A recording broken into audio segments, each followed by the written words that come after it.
Hi, I'm Phil Kurz, contributing editor at TV Tech Magazine and tvtech.com. We're here today to talk about the changes and challenges of today's remote production environment. Joining me are Paul Turner, Director of Product Management at AJA Video, David Walker, Vice President of Solutions Engineering at Appear, Dan Maloney, Technical Marketing Manager at Matrox Video, and Colin Wenzel, Sales Director at Ross Video Production Services. Before we get started, I wanted to call your attention to a new webinar feature I hope you like. During today's webinar, we'll be hearing from 3 industry experts whose professional lives revolve around capturing and producing sports, entertainment, and news in the field. I'll be asking our panelists for their observations on the points these experts raise. Let me know if you like this new feature and wish to see it to continue. Also, at the end of the webinar, I'll give you a few details on how you could be considered for an industry expert slot during an upcoming webinar. A couple of other small housekeeping items. As time allows, we'll be taking your questions for our panelists, so please submit them via the Q&A feature on the right side of your screen. Our webinar is closed caption. To access the captions, hover over the bottom right portion of the screen and click the CC. Lastly, you'll find some resources our panelists have provided that you are welcome to download from the docs section of the interface. With all that said, let's get started. Gentlemen, welcome. Thanks for being here.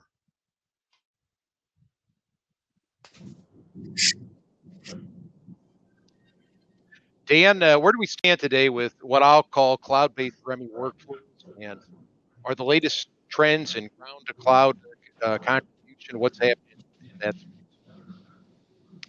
Well, there's always stuff happening. I mean, REMI now is, full swing, and certainly the pandemic certainly ushered that in with a whole bunch of experimentation with how the cloud could be used to enhance that. One of the things that we're experimenting with or enabling in some of our technology now is as the cloud becomes used in more and more upper tier projects, resiliency and reliability becoming ever more important. SRT is a great implementation of making a connection be as resilient as possible, but sometimes you want to add even more resiliency there. Broadcasters are used to using this what's called standard of 2022-7 for IP-based, fully redundant hitless switching resiliency. Well, now SRT is able to do that with connection bonding, and it's implemented in the cloud by a number of partners. So as you see more cloud productions come online, you'll see more resiliency going into the overall infrastructure to make those productions happen. Paul, this kind of touches on what Dan was mentioning. Are broadcasters becoming more comfortable with the public internet to transport camera feeds and or switch shows from remote events? And does that comfort level extend up the tiers of events as we go from small regional events, perhaps, to the biggest events? That's a really good question. I think, by and large, some of the smaller event companies and locations have become considerably more comfortable with transferring their video and audio over the public internet. It is, I think, making its way up towards the higher tier productions. The issue there being for the higher tier companies, they generally have some kind of dark fiber or other point-to-point connectivity available to them. Whereas if you're looking at something like a college sport production, it's highly unlikely that they've got some bespoke way of getting the material from a remote site back to the central location, where they're probably just putting bumpers and graphics on at the central location and get them out there. Of course, the issues are always latency. There's to some degree you can control aspects of that. You certainly can't control the latency through the network. But this is where we're starting to see things like SRT come to the fore. That's certainly, from our experience, now becoming very much the norm for those companies who do choose to put their material over the again, public internet. So, David, both Dan and Paul brought up SRT. I wanted to broaden that just a little bit. The ability to transport IP from venues via the public internet and private networks requires some forethought about which codecs will be used and which transport protocols will be used. Can you shed some light on matching available codecs and protocols to the network chosen to move streams from venues? Yeah, of course. Yeah. So really depending on the sort of budget or the tier of the event that's going on really dictates the connection. And generally, if you're using a public internet public internet's generally always going to be SRT, probably HEVC to get the higher quality, or AVC for compatibility.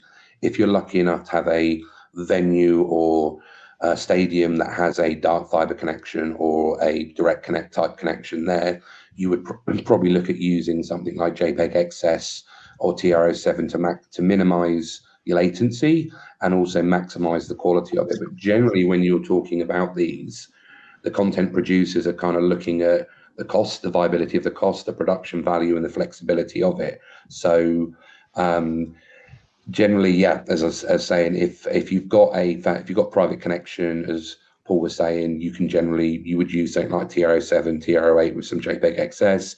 If you're going down into lower tier, you've got less of a budget in there, e-gaming, some of the cottage sports in there, you would look at using SRT with HEVC. And as Dan said there, you look at SRT bonding, you look at 2022-7, you look at those kind of things there to maximize your resiliency. But then you've got the latency quality trade-offs that you would see with those using HEVC against using JPEG XS. So, Colin, as we've heard, there are many different remote production strategies available today, ranging from traditional on-site OB work to REMI and cloud-based REMI. There's even an approach that kind of turns REMI on its head, sending a production truck to be on site and producing and controlling everything remotely via the internet from that truck. Is that a fair summation? And are you seeing different segments of the market gravitating to each of these different approaches? Sure. First of all, thanks for having me. Yeah, so at Ross Production Services, obviously, people have mentioned COVID. That's changed a lot of the REMI scope, or putting more people in REMI situations. We have, 3 control rooms back at our Wallingford, Connecticut office, and we'll do REMIs. We'll have a small truck in the field and REMI it back there. Certain networks are liking that because it's more cost effective.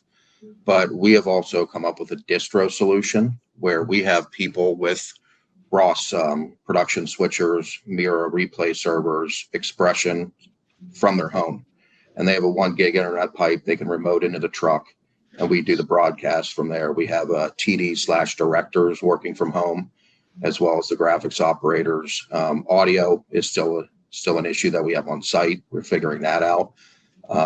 But for the most part, we can do a small broadcast up to, I'd say, 6 to 8 cameras that we will have camera guys on site with the audio folks, and then our engineers and the rest of the crew could be working from their homes. And certain clients love it. Certain clients are more traditional, where they want the truck on site with their big crew and everything like that, and they have a bigger budget. But the smaller collegiate conferences we're seeing for I call it like their Olympic sports, whether it's like wrestling or swimming and stuff like that, where they don't have the Rolls-Royce budget. The distro model that we have works really great for them. So, Dan, I've heard latency and come up here as a topic. I want to ask you about this. So whether it's a brick and mortar REMI setup or cloud-based remote production, there's a common element, and that's transporting video from the site and moving a lot of other signals and data as well. Comms, tally, camera control, return video, and more back to the venue. How does latency factor in there? Well, every production is a little bit different. For a lot of ancillary data signals, latency is tolerable. Intercom signals, tally signals don't have to be, under 100 milliseconds. But when you're trying to take your ISO cameras and make correct switches and have an intercom signal back talking to the camera operator to say, interacting, in real time, you pretty much have to have the latency of a telephone signal. Now, latency often goes, one of the biggest challenges with latencies is how it relates to synchronicity with audio or maybe between video channels. The lower the latencies in general, the less synchronization is necessary back at the studio. But the more latencies that you get introduced by signals, the more likely you have to tweak some of those back in the production studio. So it's all a matter of scale, but always the case. If you can reduce your latencies as much as possible, you tend to have less problems. Paul, what are your perspectives on how broadcasters are managing associated latency that's involved with these remote workflows?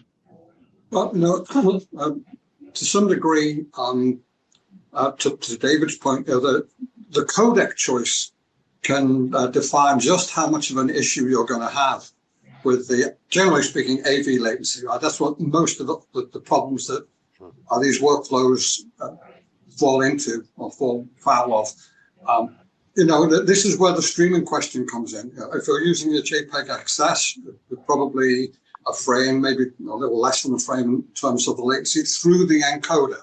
Let's be very clear.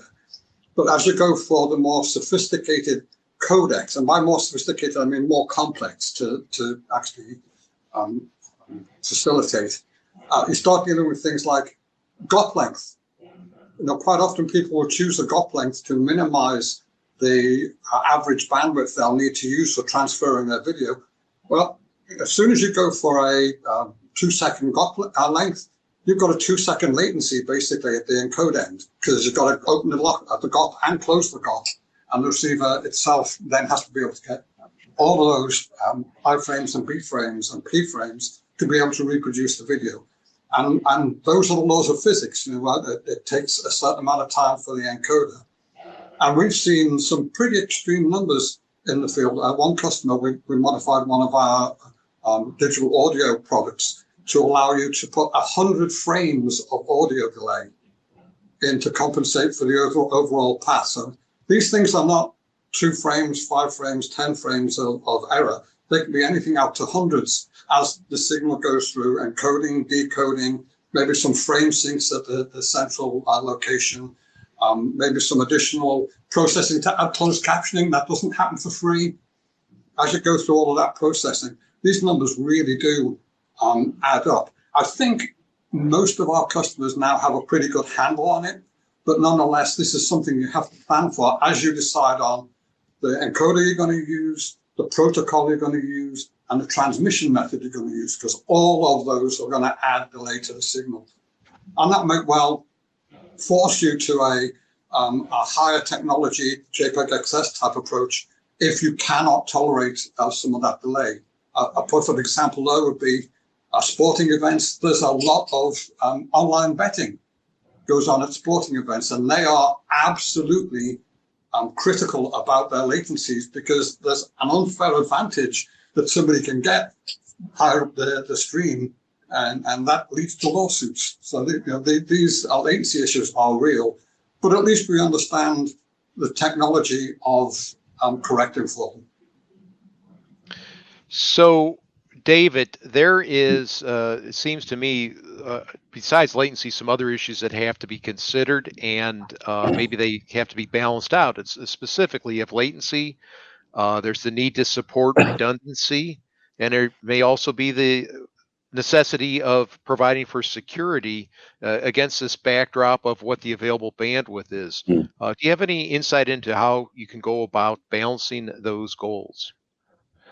So with the balancing of the goals with stream security is very, very key for a lot of content producers now, where the streams, piracy is a massive thing for them. Latency, obviously, it depends, private network, public internet, but you've got to with the redundancy, so if you go for a -7 type redundancy, you've got the diverse network paths. The packets might arrive at different times, so you have to include a buffer there. That adds latency to it. If you look with the security, it's generally, if it's a private network, you're generally not too massively concerned about security there. If you're doing sharing an SRT listener out there, you need to be cautious of encryption. You need to be cautious of entitlements to it, because to stop other people getting it.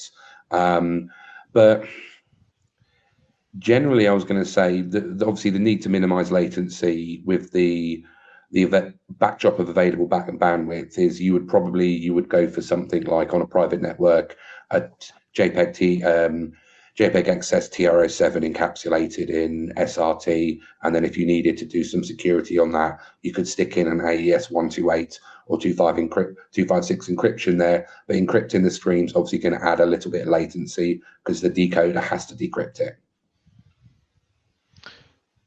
So, Colin, let's talk about your clients for a moment. How receptive have they been to implementing different remote production strategies as the different economics of the events that they wish to produce vary from large to maybe very, very small?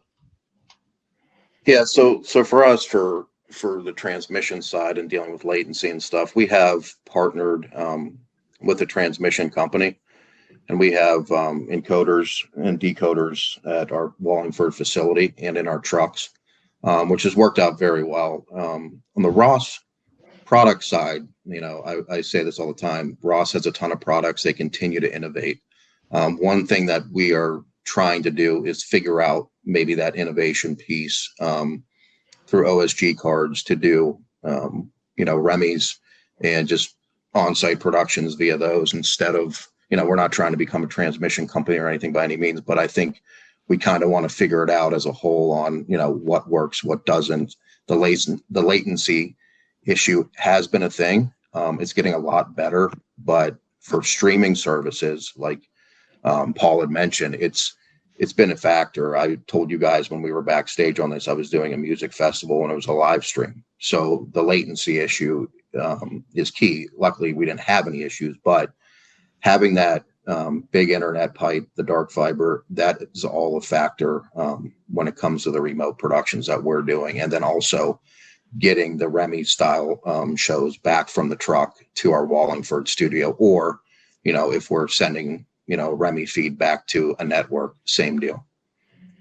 I want to remind everybody who's watching that you may submit your questions with using the Q&A pull down. So please send them in if you have any. Now I'm going to ask the fellow who's piloting this thing in the background, Josh Randall, if he could roll in our first video from one of our industry experts. Why don't we listen to what Brad Cheney from Fox Sports has to say? I'm with Brad Cheney, Vice President of Field Operations and Engineering at Fox Sports, to talk about remote production. Good morning, Brad. Morning, Phil. Great to be with you. When you think about remote production challenges you regularly face, what's top of mind? Really the speed at which you need to connect and make these shows happen. And when you're doing so, in a normal production, you're all together on site. And when you're in a remote production, obviously you're connected into network facilities of that nature. And so really it's about having pre-communication done correctly, and as well about making sure that you've had those conversations about how to interconnect into those production facilities that are on site that are connecting to that remote facility. And there's a lot of detail involved in that to make sure that you're connecting the right audio in the right places, that you're establishing the correct amount of communications between those two venues, and then as well, making sure that all those signals get back and forth, including all the auxiliary signals like return video, tallies, back audio to listen to the programs of that nature. And so really it's about making sure that you're having the right communication as you drive forward to make these connections possible in a very timely manner and make it as seamless as you can be. Do you find that the vendors that you work with, the OB vendors that you work with, and your team, there's a lot of coordination and education perhaps, so you're all on the same page, and then you have to add the complication of other networks who use those same vendors? Absolutely. And so as you're looking at this conversation, you're having these detailed conversations about how we're going to actually enact our version of a remote production. It's important that you detail out all those steps and things that you need to make those things happen, so that both sides understand exactly what it's going to take to get that job done. Because while it all seems simple that you're just going to send some audio with some video and back to a facility, and it's just magically going to happen. There are a lot of steps in that process as to how each group decides to do their production, and what returns are going back into the cameras. Is it one return, two returns? Are you sending back feeds to the site to hand off, dirty feeds and clean feeds to these venues as well too? How are you getting the melt footage back to those venues?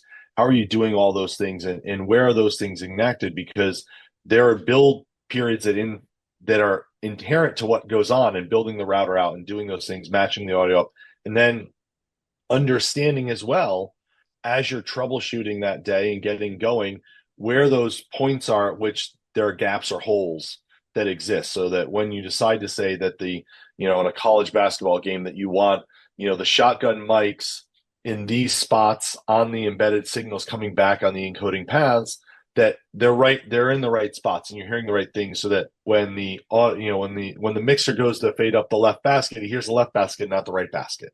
And making sure that you're checking those things, because you're not necessarily the person anymore making those direct patches or making those interconnects yourself. So there's a little more understanding and knowledge of exactly what that is, and not just that it's this camera's mic or that camera's thing. And then how do you build in that resiliency as well too? Maybe it's a bit of a cliche, but many say challenges can also be opportunities depending on your mindset. If I flip the script, what are some of the biggest remote production opportunities today? The remote production opportunities are actually massively great in that, the minute that you start bringing in all of this footage into a centralized facility and you put it into the centralized MAM systems you have, and you build it on the centralized graphic systems, what you end up with is production teams that have access to vastly greater amounts of data in systems that are built to reproduce that data very quickly, to make sure that you can get your hands on it and produce it back into a show.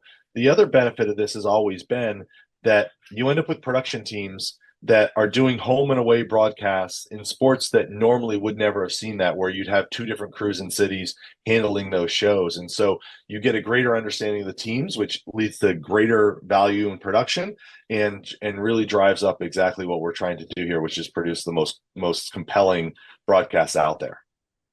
All right, Brad, thanks for sharing your thoughts today. Thanks, Phil.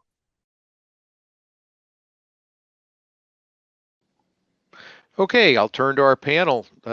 Any thoughts about Brad's observations? I think one of the most interesting things that is a facet that I certainly hadn't really considered before I saw this clip, is the point that Brad makes about the remote site sending all of the source material into the central location, where they generally have a bigger infrastructure and can capture all of that material for long tail use or generating of melt reels and the like. That's a really good point. Normally on a remote site, if the production is all being done at the remote truck, then you basically get the material that was presented at the time of transmission, and any other material that was part of that production falls by the wayside. And so the idea that by doing remote productions, not only are you saving in general on manpower on site, but you're also capturing way more B-roll, if you want to call it that you can then use for later productions. I think that's a pretty interesting point that he's making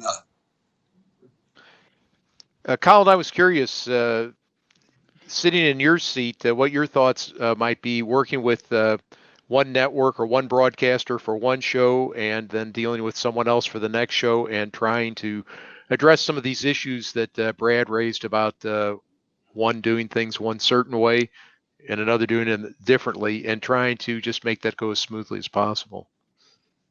Yeah, I agree with Brad. It's he's on the network side, but for a mobile unit production services vendor, every show for us is different. We'll do the normal stick and ball stuff, but as I told you guys, I was doing a music festival. I do esports stuff. So we'll do 1080i for one client, then we'll do 1080p, and then another client will want, 720p. So it's easy to switch those over in the truck. But sometimes there are some reference issues at times, but that's why we pay the engineers on site to fix all that and be the front of the house with the client. But yeah, to his point, I do think that every show with these clients is different. Some of them are plug and play. If you're doing a lacrosse package or a baseball package or football package, it's the same show every week and gets kind of monotonous. But when you have these one-off shows midweek going, before a college football game or before a college basketball game, and it's a 1080p concert or a comedy show, it kind of throws a curveball. I'm the sales guy, so the engineers, I'm the one dealing with them when they're like, oh man, I really got to do this midweek. I've been on the road, so I have to basically juggle between the client to get the show and then the engineers who actually have to work the show. But it is a challenge at times because some clients are more needy than others. They want the last minute, oh, by the ways that you might not be prepared for when you sign a contract with them. So yeah, to Brad's point, I do agree with him. David or Dan, any observations? If not, we'll move on. I was just going to say, I sympathize to Collins engineers. I mean, we certainly have a lot of calls in to say, oh, I was expecting some type of plug and play, and yeah, we'd like to be plug and play, but there are the end-to-end, signal paths go through a number of hops of various signal processing and networking. And once you do it a few times, you can kind of get the right recipe, but the first time's communication, you need to work things through. You can't just expect the plug and play experience every time. David, I agree completely with Dan on that. It's you need some planning, you need some communication there. The devil's in the details. So yeah, you can't go blindly into some of these things. So. Okay, we have a question from someone in the audience, Sheldon. Sheldon wants to know, what is the best method or product with low latency for remote cameras, and can it handle dual tallies? Well, you got a few vendors on here that all probably have their own opinion on that. Well, we don't have to say the best, but let's say very good. Okay, so you guys don't have to compete with one another. But any insight other than you have the solutions? I think the protocol comes into discussion here. That if you look at RIST, for example, which is another version of SRT, if you will, the SRT people and the RIST people will all hate me for having made that analysis, but. These technologies, particularly RIST, I know for sure there's tunneling methodologies that you can put in there to get the return signals encapsulated in your main data stream. Because one of the things that we tend to forget is that as we move to IP, it's not just about being able to use more off-the-shelf networking technologies, but you also have the ability to get bidirectional communications down a single link. So it's very common for your talk back and maybe some of your tallying work to go back up the exact same path that the main material was coming down. As in all cases, I'm not sure that there is the best method or even a better method. There's just one that suits you at the time and the budget and whatever other constraints that you have at that point in time. Not a great answer, Sheldon, but that's the best one I can give you right now. Okay, great. Josh, why don't you roll in the video from Alex over at Scripps? I'm with Alex Zuckerman, Director of Washington Operations at Scripps News. Good morning, Alex. Good morning, Phil. Thanks for having me. Tell us a little bit about producing coverage of last week's parade in Washington, D.C. Sure. So as with many news events, you get everything together at the last minute. So for our parade coverage in DC, we had a walkthrough of the event space 4 days before the parade. And then the main press risers were built Friday after, well, they were ready Friday afternoon. So we got Verizon in for a wired connection to help with our connectivity. There was power supply. So we were able to test everything Friday afternoon to make sure we were in a good place. And then the event didn't let us in until after 1 p.m. on Saturday for the parade that was supposed to start around 6 on Saturday. So it was pretty quick turnaround to get everything set and everything moving for that main space. We did have reporters deployed all over the country because of those No Kings protests that you may remember. And then the G7 is this week in Canada. So we also had reporters in Canada. So lots of players in our production. Traditionally, broadcasters have sent ENG and SNG trucks for connectivity, but over the past decade or so, they've given way to IP transmitters. Many of those backpack units have multiple slots for SIM cards from different wireless companies. Are they being used in this way for redundancy? Well, we always want a wired connection when possible, but we do use cellular bonding as a backup and Starlink as a backup too. So in many cases, we'll do that. That's what we did on Saturday. We also used that for our RNC and DNC coverage last year. We did have a satellite truck as a backup for the conventions, but luckily we didn't need it. Obviously, that hard connection is the best. So when we can, we speak to vendors to install a wired connection. Even in Ukraine, we do the same. We use a local internet provider in Ukraine for our coverage when we have a foreign correspondent that spends a lot of his time there, Jason Bellini. And again, when he's at kind of home base, our bureau, so to say, in Ukraine, he'll use a local internet connection and then use TVU and Starlink as his backups. What's been your experience with Starlink for contribution? Yeah, Starlink has been really helpful for our coverage. I mean, it has its limitations. In Ukraine, it works out really well.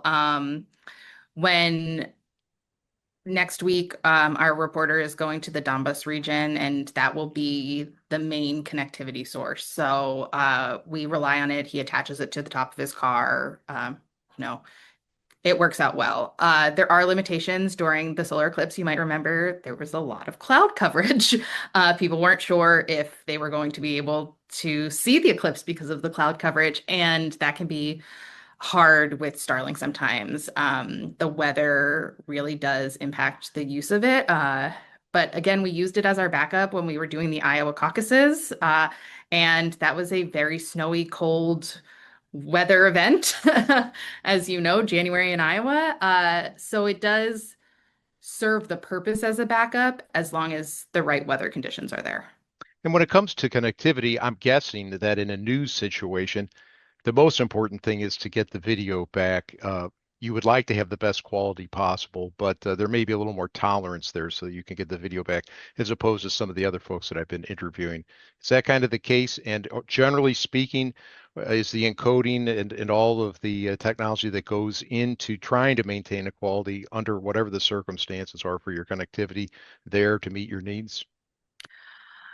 Yes and no. To answer the first part, the more forgiving part is that we're on live TV, and what happens happens. So, for instance, during our coverage, we did rely on TVU for our crowd coverage of the parade. So we had somebody with a backpack walking around, talking to attendees, and sometimes even protesters that were around. And that shot live on air did go in and out, and you have to roll with the punches. But in that scenario, we can quickly go to B-roll. We have other feeds that we can go to, but it is really unfortunate when the Wi-Fi signals are oversaturated and we're unable to get as clear a signal as we want with a backpack. Right. You had another question in there. Well, you're happy in general, you're happy with the quality that is being provided by the code, even if you have to crunch that video down to take advantage of limited bandwidth in general, you still are able to get these news shots. For the most part. I mean, when you're live, you can't crunch it down too much because then you're on a delay. So then if you're on Good point. you can't have a 15-second delay during live news. So really the biggest latency we can have is a second. And even then it seems weird. The anchor will toss to somebody and they'll be like, and it's an awkward interaction. So Right. you really want to have as little latency as possible in those cases. So without an alternative, we're happy it works. I will say we really appreciate the grid that comes with, in our case, we do use TVU and all of our stations do. So it's easy to grab something from our Denver station, KMGH, and go live with a hit. Or in the case of the shootings this past weekend, also in Minneapolis, we were able to deploy a crew very quickly from a local station and get video of them and incorporate them into our parade coverage during our pregame to kind of talk about the news that was going on. So it's reliable to a sense that we can share widely on the grid, but when Wi-Fi signals are oversaturated and in the case of the parade, there were just a lot of people using their cell phones, and that happens also at the conventions and at Trump rallies. And there's not a great backup right now to a transmission tool that doesn't rely on a hardwired connection. Have you ever discussed setting up a private 5G network? Sure. We definitely have discussed it, and we have built in connections, especially when we're doing live morning show broadcasts where we need 3 cameras and we need 3 return monitors. So we're using a lot of different tools. That build out is much bigger than what we did for the parade. So those generally involve more people and more time for setup. Something like the parade was more of a reporters in the field with minimal equipment. So we just don't have the time or the space to build that. Right. Thanks for being here, Alex. Of course, Phil, happy to do it.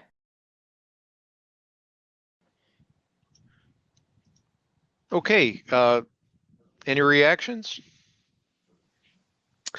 News is some of the original remote production. Like, they've been doing that for years. Whatever it is, get it from the field, bring it back. And they're also the originals, like good enough from a quality, good enough from a latency. They just want to get the signal out. And the tools continue getting better and better and better for that. So remote production, but they're sets of tools for, let's say, a sporting production. You would expect a different set of tools than what you would create for news, because for news, really speed, they have to go to where the news is. They have to go to the site. They have to be ready. And there's no hardware as where a lot of those places are using 5G. The cell phone has become, just a basic cell phone's become a invaluable tool for live news gathering. So yep, different set, and that gives you a different perspective certainly than for some of the other projects that we're involved in. Anyone else? Well, the reason I wanted to roll that one in is her discussion of, when I asked her about applying more compression to manage limited bandwidth, and her reaction in the encoding time that was needed to take advantage of that. So I'm going to throw it out on the table for everyone. What, if anything, are we seeing in terms of making the encoding process more efficient? And I'm thinking about in other aspects of our industry, artificial intelligence is being used in some areas to make it more efficient. I didn't know if it also could speed up the time that encoding takes. Well, we're certainly starting to see discussions of AI-enabled codecs. I mean, Jan Ozer on streaming.com has literally just done a comparison of the available AI codecs. The thing we have to remember is that most of these codecs rely on huge amounts of compute. And the good news is that we now carry around a huge amount of compute in our pockets. But there's always a limit to how much that can actually work in real time. Right? We're getting faster and faster and faster on the processor front. But what we always seem to be able to do is we always seem to be able to find stuff to take up all of that extra compute power that we've put in there. So can we get more efficient? Yes, we can. Can the pictures look better? Absolutely, they can. Does the latency go down? I'm not sure, because we just keep piling more and more pre and post processing on the compression algorithms to clean up whatever noise we particularly dislike. I think we're going to see a lot more discussion on the AI front for codecs, because it's a subjective thing. The issue is always going to be, how are you going to measure the improvements in the codec itself? And frankly, is picture quality the absolute thing for news?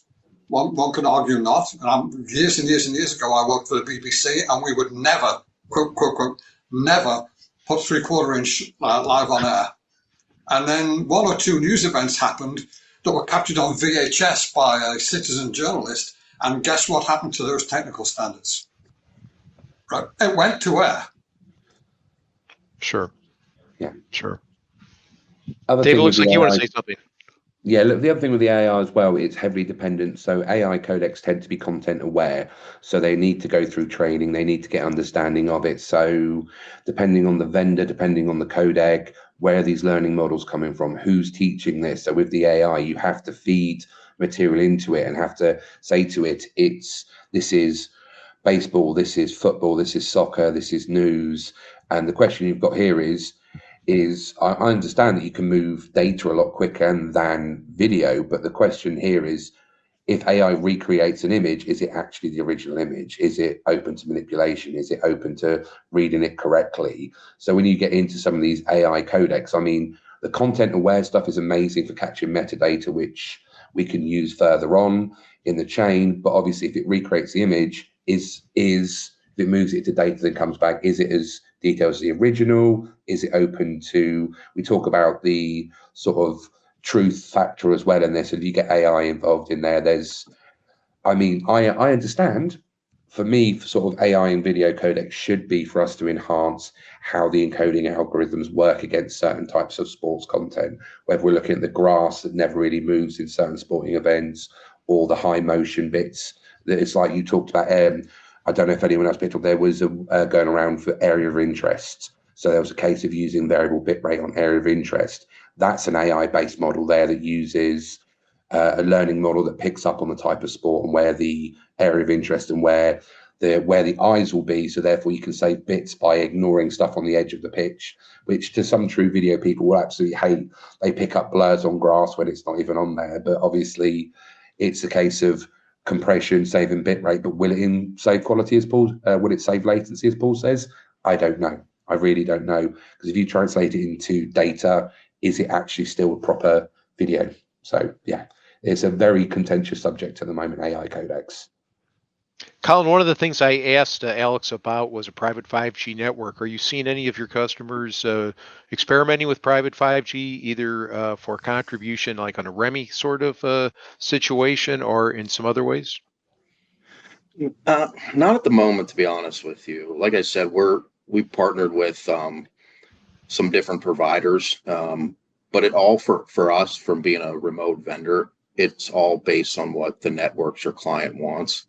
So, I always say I'll do whatever for anyone, because that's just me. But there's a ton of different clients out there that have a ton of different needs and wants. And it's my job and our engineers' job to figure that out, and our production services, the rest of the team, to figure that out. But as far as that, not at the moment, but that's something, like, I don't want to give away, everything, but that's something that internally, the whole corporation, we're figuring that out. Okay, Josh, why don't we roll in our last video from Nick Duggar? I'm here with Nick Duggar, founder of mobile production company TNDV Television, which merged with 3 other mobile facilities providers to form Live Media Group Holdings in 2019. Good morning, Nick. Thanks for being here. Good morning. Thanks so much for having me. Nick, you founded TNDV in 2004 and grew that mobile production company from 1 to 10 trucks over a 15-year period. I know you've seen lots of changes in that time. What's one of the biggest changes you're seeing today? The change has been constant. I was lucky enough to remember a time when, carrying a 3/4 inch VTR on my shoulder was state of the art. But as it pertains to TNDV, we started in the days of standard def composite and component video systems and very quickly merged into the SD-SDI world. SD-SDI gave way to HD-SDI, and for a few years there, we thought everything was going to have to be 3D, but luckily we didn't go too far down that path. We did invest in 360 acquisition. We had a stack of Nokia Ozo cameras for 360 capture. That didn't quite catch on. So change is constant, especially in mobile production. I think as an equipment vendor of any kind, you have to be ready for change because it's never going to stop. Today the hot topic is cinematic acquisition, and it's not just the frame rate. That's part of it. Everyone wants to acquire in 24p like we're making movies. But it's also resolution. 4K UHD production is becoming a requirement on many projects, and it's the actual camera sensor itself. Clients expect a 35 millimeter style sensor on there, and we've been doing cinematic acquisitions for a decade, but in the early days, it was simply taking a video out from, a field camera and hoping for the best. Now we actually have cameras being manufactured with cinematic acquisition in mind for a multi-camera configuration. I'm talking about tally lights and return video and integrated intercom and power from a SMPTE fiber cable from the truck with a true cinematic camera. Vendors like Sony and Arri and even Blackmagic and Red Digital Cinemas are all building these cinematic cameras with a multi-camera acquisition in mind, and that's going to make a big difference in our workflow. Not just on the entertainment shows where you would expect to find cinematic acquisition, but a lot of our sporting events want cinematic cameras for the sideline options. Our corporate vendors want cinematic acquisition for that shallow depth of field so they can put their executives closer to those giant LED displays on stage. So the current hot trend and change today is cinematic acquisition, and we're going to be ready for it. What other changes are you seeing? There's changes everywhere, even especially in the area of budgets. Not everyone can afford to put a mobile production facility on site. So REMI acquisition, having a control room off-site from where your event is occurring has become extremely popular. So much so that in Nashville, we've built out not one, but two complete REMI control rooms. We can do full production via uplink and downlink or over IP from anywhere in the world. And 10 years ago, I never would have considered that. Our goal was getting our facilities to the show, not trying to bring the show home to Nashville. But because of the popularity of REMI production, not just for sports, we're doing REMI production for music festivals and for corporate clients. That REMI production model is proving to be a lot more efficient budgetarily. It reduces a lot of travel for proven crew that the client wants to use. And what's today 2 control rooms may turn into more in the coming years. So we're ready for change. All that change kind of stands in contrast to a human tendency to, for some people at least, to get set in their ways. And I was wondering if you find that some broadcasters and producers that you work with might resist some tech choices that could solve a particular issue they have simply because they don't want to change and they have that tendency to be comfortable with the way things are. Yeah, I mean, if it ain't broke, don't fix it, right? The opportunity, though, is technology continues to evolve, and there are better, more efficient, more cost-efficient ways to do the things that we've always done. So when we find clients who are hesitant to change, we implore them, trust us. Trust us to be the experts you're paying us to be. You produce amazing events. Let us educate you about the newest and latest technology to accomplish your goals. And maybe don't be so hung up on something like a make and model number. We all have preferences on our vendors where hardware is coming from. But when I get notes from clients saying the cameras must be from this vendor or the switcher has to be this brand, I tend to have a further conversation because while we love our reliable vendors, and I'm the same way, I have faith in hardware that has proven itself decade over decade, but there's always change on the horizon. And again, if you're trusting us to be your mobile production experts, there may be some insight we have onto a make or model of a piece of equipment that you're not familiar with. Let us be the experts you're paying us to be. My guess is your faith in new equipment will become as solid as the faith you had in the previous option after you give it a shot. Well, Nick, thanks for taking out some time to talk to me this morning. It's my pleasure. Hope you guys have a great rest of the event. Okay, Colin, I was sitting here thinking about you with so many of the things that he said. You're in similar shoes. What do you see when it comes to people being set in their ways, and also the demand for cinematic cameras? Yeah, I agree with Nick. However, I've never got to experience the 3/4 inch tape, so I'm not from that era. But no, I do agree with him and LMG, and as although they are a somewhat of a competitor to RPS, who I work for, we do have the same outlook. The control rooms like they have built, there's more clients going to Remy. It's a fact. So they're doing it. I told you we're doing it. And there's a couple other of our competitors that are doing it as well. So I agree with him on there. As far as the cinematic look, that I have several clients that have asked for it, and we've had to turn down some of their shows because we don't necessarily own that stuff yet. And it's got to be the right capital investment for us. It has to be more volume of shows. I'm not just going to go buy or rent something where our profitability is not going to be there. But there is a big ask for that, as well as 4K UHD is become more and more prevalent with I was saying I'm doing some comedy shows. The web services. You see the Amazons and Netflix buying all these rights to different things.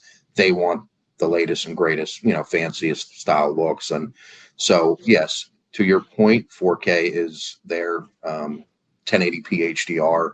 A lot of networks are switching over to that, where they're going to have their facilities all switched over to 1080p HDR. And it's something on the vendor side, the mobile unit side especially, is that I always keep my eye on it, because you're going to have to make a change with your day-to-day and your facilities to upgrade them to get what your clients want.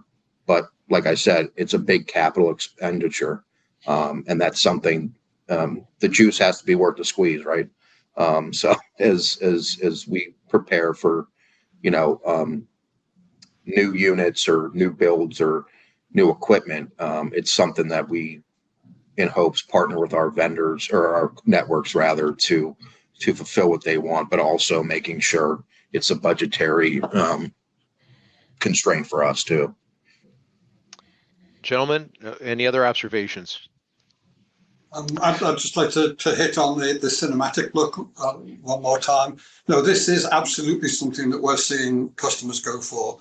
But linked to that actually is the use of non-professional cameras at a lot of events. Not every camera is a big, expensive Red camera or Sony camera or Arri camera. And so we're seeing an awful lot of PTZ cameras being used as part of events. And the problem with all of these cameras is none of the colors match. So we're seeing a great demand for HDR, absolutely. Not all of these cameras produce HDR. So up conversion from SDR, tone mapping from SDR to HDR, and color space conversion is becoming a very, very important part of the equation, not just for the cinematic look, because they're a different color space as well, but also for the lower cost equipment that's being used to make it a more immersive experience, to the point where we went to the trouble of actually making a product to handle all of those transfers of color space. It's endemic in any large remote production these days that you will have to deal with color space issues. And then, to go back to one of Alex's points, latency starts to become an issue. You can't have something that takes 5 frames to change the color space on the product. It's got to be basically instantaneous. So technology is advancing there, but not necessarily for the reasons we might think that they're advancing. Dan, David, any observations?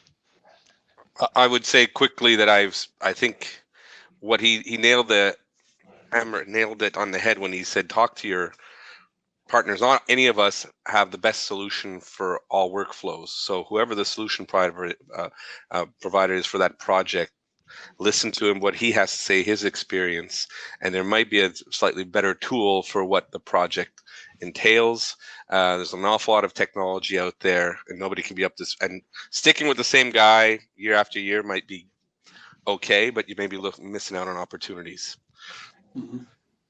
And I'll echo what Colin's saying. I'm seeing a lot of the customers we're dealing with moving to 1080p HDR rather than 4K because of the bandwidth constraints, the cost of it, the density of the encoders, decoders when you get to UHD space. We're seeing a lot of customers say that the end consumer really can't tell the difference between a 1080p HDR and a UHD stream they're receiving on a consumer television. So yeah, it's an interesting change there. So I think in a lot of cases, actually, the 1080p HDR signal has way more impact than just a straight 4K. yeah, agree, Paul. Sometimes the guy paying the bill, if it's Amazon, those streaming services, I think Colin's a good point. They want to sell and send its stuff out in 4K. So as more of that becomes live and they acquire more rights to it in live, even if the end user doesn't want it necessarily, the platform will want to use 4K because that's what they are being paid by the end user to provide, a 4K signal. But also, Dan, as you were saying, Colin was saying, like for the comedy shows and stuff, they'll end up as VOD assets, which That's right. Netflix, Amazon, exactly like that. They want to have that as 4K. They want to have that as all bells and whistles on their VOD platform. So yeah, I completely see the points there. We got 2 minutes for any last thoughts, so don't take it all. Share with your panelists here. We'll go around the horn. Dan, why don't we start with you? No, I'm going to leave it. This has been a great talk. I respect everybody's, great points everybody made up, and I want to thank you, Phil, for inviting us, putting this together. This is a great panel. Great, Colin. Anything? No, I appreciate, the insight from everybody on this panel. Thought it was very knowledgeable. Yeah, like I said, I work in the space where, technology changes every day. Just when you think you have the right solution in a fly pack or a mobile unit, 6 months later, there's something latest and greatest out, so it's for us, it's luckily, we do have some of the latest and greatest through Ross Video, which helps. But yeah, it all comes down to clients' needs and staying within, a budget that works for us, but also a solution that works for the client. David? Yeah, echo everyone's sentiment. Great panel, but agree completely with Colin. It weighs down to the content producers' requirements. They're looking for lower cost, higher production value, and higher flexibility.